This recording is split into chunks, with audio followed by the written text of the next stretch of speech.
Yo,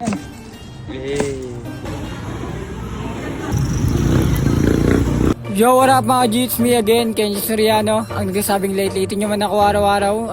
At papalakpak din kayo sa akin pagdating ng araw. For today's video guys, bibili nga pala ako ng bagong chinelas ko. Syempre yung hydro ko medyo pasira na kasi lagi siyang nababasa eh.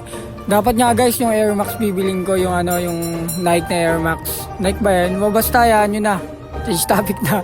At dyan nakita nyo naman yung tigyawat ko. Palaban rin talaga yung tigyawat ko. Sumasabay lagi pag may alis ako, pag may mga ganap ako. Laging tumutubo yung mga tigyawat ko eh. Nakakabanas ang putik. OMG bro, dun ako nalungkot. Sige, sakita nyo may mga sister ko dyan yung mga kapatid ko nandiyan sa labas.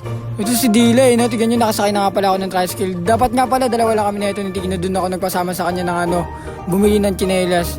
Kasi mas mura dun sa kanya sa binilang ko kasi nakaraan, 1.3 ata yun. Pero ganun din naman, mabilis rin naman masira pag binabasa. Nakatawa kasi lagi ko binabasa eh. Lalo na pag umaambon tapos nasa galaan ako. Kunyari gabi, ganun. Umalis ako, tas lagi ako nabuti ng ulan, nababasa ako lagi. Tsaka nilalabang ko rin kasi yun. Kaso hindi ko napapatayo ng maayos, kaya siguro nagbabakbak ganun. Nasira na rin siya.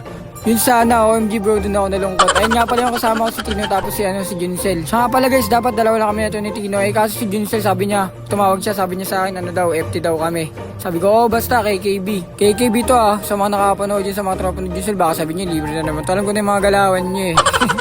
Basang-basa ko na kayo. O siya, sobrang dami kong nakwento, patapos na agad kami kumain dyan. Dyan lumabas nga pala kami niya sa may tapat ng Inasal. Sobrang bilis ko magano, di ba? Para akong rapper.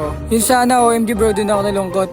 Yan, pinapakita ko nga siya. Sa mga gusto nga pala bumili ng dried pusit, dyan lang. Sa mga taga-silang dyan, gusto bumili ng dried pusit. Ulit, basta sa mga taga-silang dyan, sa face nyo lang makakita yan sa may gilid ng 7-Eleven. Nag-crave sa sa mga dried pusit dyan, masarap. Solid yun, mura pa.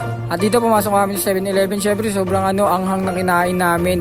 Siyempre, dito kami sa tricycle, nakasakay na kami. Yan nga pala yung box, nakuha na namin yung chinelas na binili ko. At dito papakita ko nga sa inyo kung anong kulay yan. Anong kulay? Yulaan nyo.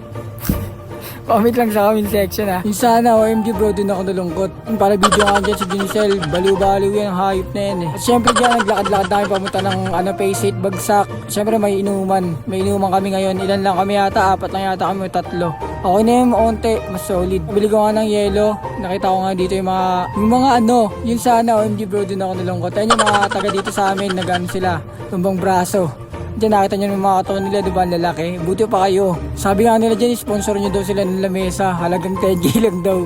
OMG bro, din ako nalungkot. Siya, sa dami-dami ko kinakwento sa inyo. Patapos na naman itong video natin. Huwag nyo kalimutan mag-follow sa aking page I hope na naging di kayo sa video na ito. Yun sana, OMG bro, din ako nalungkot.